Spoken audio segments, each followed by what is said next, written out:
Okay. Just to live with my father, and I don't want to be that old. I want to be that old, but I don't want to be acting like that old anyway. And I didn't get your name.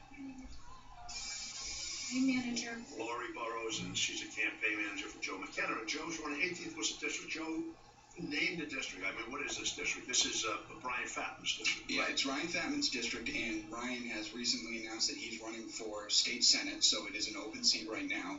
And the district makes up Webster, Douglas, Sutton, and the southern 2 precincts in the town of Oxford. Okay, and you're a Worcester guy. I mean, where do you live? I live in Webster, okay. So I'm a Webster guy. All your life? I grew up in Charlton, actually, but living in Charlton, it's only town over. So I spent a lot of summers down on Webster Beach, swimming in Lake Chagagog, Manchagogog, Chupanagog, so I know the area well. So I fished it, I swam it, but I'm not going to say. Now, you work for Peter Durant, State Representative Peter Durant, good friend of the show. Yeah. Represents Charlton, Dudley, Southbridge, and Spencer, so a little different area, but you work with Peter in the state legislature. I've been Peter's chief of staff for the past 3 years, and I actually got involved with him right during that recount special election court case that came straight out of the John Grisham novel, if you remember that. It's weird. So I've been with him ever since then, and have really gotten a chance to see what goes on up at Beacon Hill. And talking to folks day to day, I feel like there's just a disconnect between what I'm hearing going door to door and introducing myself and hearing what people care about and having the government out of the way and paying less taxes and just being able to get by and provide for their families. And then you turn around and you've got a $500 million tax plan, you've got gas tax tied to inflation, you've got a tech tax. There's just a complete disconnect between the government we've got and what people are telling me they want. And so I think fortunately we've had some pretty good leadership down in the southern Worcester County area with Peter Durant, Ryan Fatman, Kevin Curls, Paul Frost. So there's been a nice a swing of leadership, and with Ryan challenging for the Senate seat, I feel I'm in a good position to step up and continue that. It's an interesting area because there has been some success for a very minor Republican party in Massachusetts. Matter of fact, doesn't show very well on the radar screen, but that kind of an area, that whole area, that Uxbridge, that whole 146 corridor, going over towards 395 in Webster and Oxford, and those areas have had some success, where the Republicans have had some success. But and if you go all the way out to Westfield, you've got Don Humison in the Senate seat, Nick Baldega in the Southwick state rep seat. Those are areas that are a little bit more conservative. Yeah, but Stephen Brewer, we were talking a little bit off the air. Stephen Brewer's decided to step away from the legislature. That's a big loss for us. Two strong Republicans running for that seat. So that could have a fully red area. But have the chairman of Ways and Means from this area, had Tim Murray from this area. Central Massachusetts really had some fun. John Linder stepping down. The Democrats are Republicans. I mean, the same people that are telling you that they want less government are telling me they want less government. They also want to increase in local aid. Yeah. They want an increase in schools. They want all of this stuff, but I think we're all kind of guinea pigs. We all kind of want it both ways. I think the difference there is that the local aid in the schools is localized government. Your local communities know the needs of that community. They talk to the parents, they talk to the kids, they know where that money needs to be spent. And you see a governor who level funded local aid this year despite a 5+% increase in the overall budget, yet he feels that the local cities and towns don't get their fair share.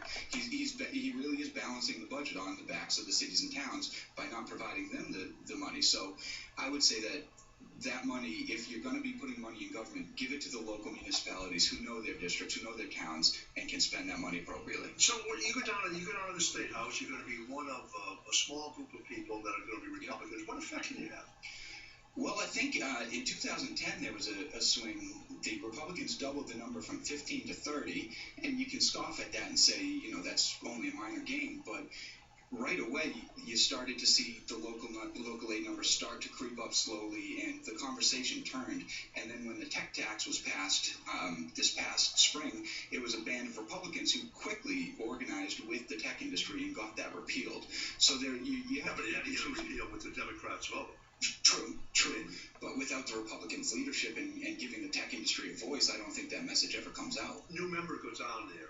Obviously, seniority is a situation. The Republicans being a minority party down there, seniority has a little bit better flavor because you don't have that many people to go around. So chairmanships and vice chairmanships, well, chairmanships you won't see, but vice chairmanships are out there a little bit easier. Is that a power base for you? For me, suggesting that I would have a path to a vice chairmanship, or some kind of a power. I mean, if you have what 143 members of the House, and if there are 30 Republicans, you have 113 Democrats.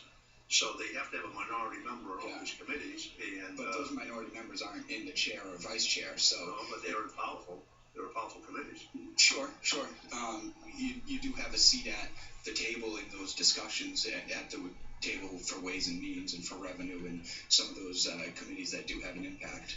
But I always tell people, I get the question all the time. It's got to be frustrating being a Republican here in Massachusetts. And I say at the same time, you're able to speak your mind without fear of the hammer of the speaker, because the speaker, it really does rule that house with an iron fist and hold those chairmanships and those vice chairmanships over the heads of the rest of his caucus. And if you don't vote with him, then you certainly don't have a path to that vice chair and chairmanship. So absolutely, and if the Republicans ever took over the House by numbers, that would be the same on the Republican side. Yeah, I think that's absolutely a fair statement. A supermajority of any party would be a problem. Joe, it's an interesting district. How do you run? I mean, what do you do? How do you the campaign manager here? Yeah.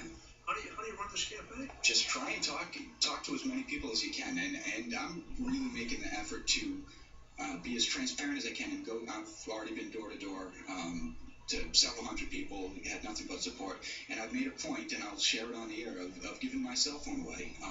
So I'll give my cell phone now, which is 774-230-5080, and I welcome a call anytime.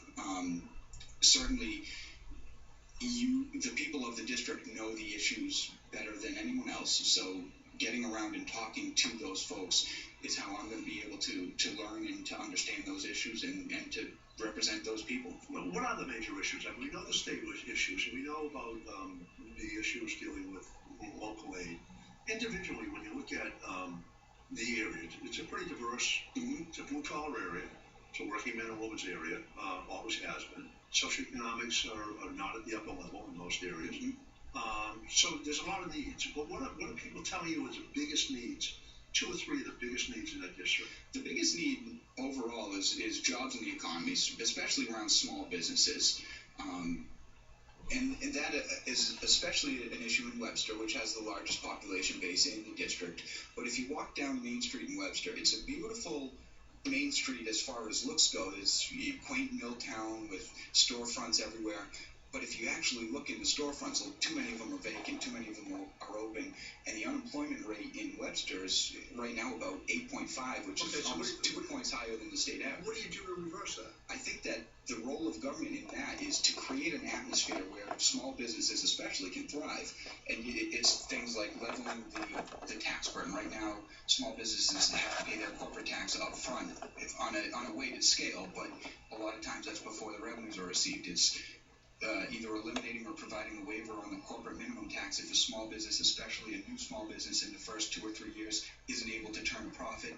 It's increasing incentives to hire unemployed or disabled or students or returning veterans. And there's countless things like that where you can create an environment where businesses say, okay, rather than move down to Connecticut, maybe I will stay in Mass, maybe I will give this a shot. But right now, between the licensing and the zoning and insurances and then the oversight from the government, you see far too many people that just don't go into business. In town of Webster and these other towns, have they done things on their own? I mean, economic development stimulants and some of the things that towns and cities can do on their own? Yeah, I think one of the greatest examples is in Webster also is with the Eastern Pearl restaurant. If you're familiar with the area, that restaurant is one of the finest Chinese restaurants in the area and brings people all around. And that was actually an old abandoned bank that the town, with some state cooperation, was able to get creative, find a solution for an asset that you have on the books that maybe needs a little repurposing. So looking at some of these properties that are currently vacant right now and saying, what can we do to bring business in? What can we do to get creative and find a solution? How about education? Absolutely. Education is huge. And especially you're hearing a lot about the Common Core curriculum. What do you stand on that? I don't think the Common Core is a good thing for Massachusetts. I oppose the Common Core. I think what you have is Massachusetts historically has outperformed the rest of the country across the board. And you in favor of standardized testing? I think that the MCAS we had in place was doing a good job of measuring where our schools and our teachers were. So I'm not necessarily opposed to standardized testing as a means of evaluating our teachers and our students. But when you've implemented a national curriculum and a national standardized test based on states that are far below Massachusetts performance, inevitably you're going to be bringing Massachusetts down to that level. Now, I know that it also brings those other states up, which is certainly a very a good consequence. It's a good endeavor, but I don't think that we should be bringing Mass down. How about re-education of the workforce? I think that's one of the things that we need to look for in those collecting unemployment especially. We need to make sure that rather than just bringing someone in and creating an atmosphere where that person becomes, through no fault of their own, but becomes dependent on the state for their livelihood, I think is a scary, scary proposition. We've got to really increase the amount of re-education that we do, the incentives for them to seek long-term employment, and I think if you look at the nuts and bolts right now, there are far too many waivers to the work requirement because people may come back and say, well, we do have work requirements, but there's so many waivers for that very few people collecting unemployment long-term, in my estimation and in my experience talking to folks on the phone, are actually really actively seeking employment. Where do you stand with the gas tax? I think the gas tax, you can argue the gas tax itself, but to tie it to inflation, I think is absolutely wrong. I think that the role of the legislature is to go to Beacon Hill, to represent the people, to vote on the issues that matter, and to be present for those hard votes. Now you see a legislature that says we don't want to have to vote on tax increases for years, so we're just going to tie it to inflation so we don't have to take any hard votes down the road.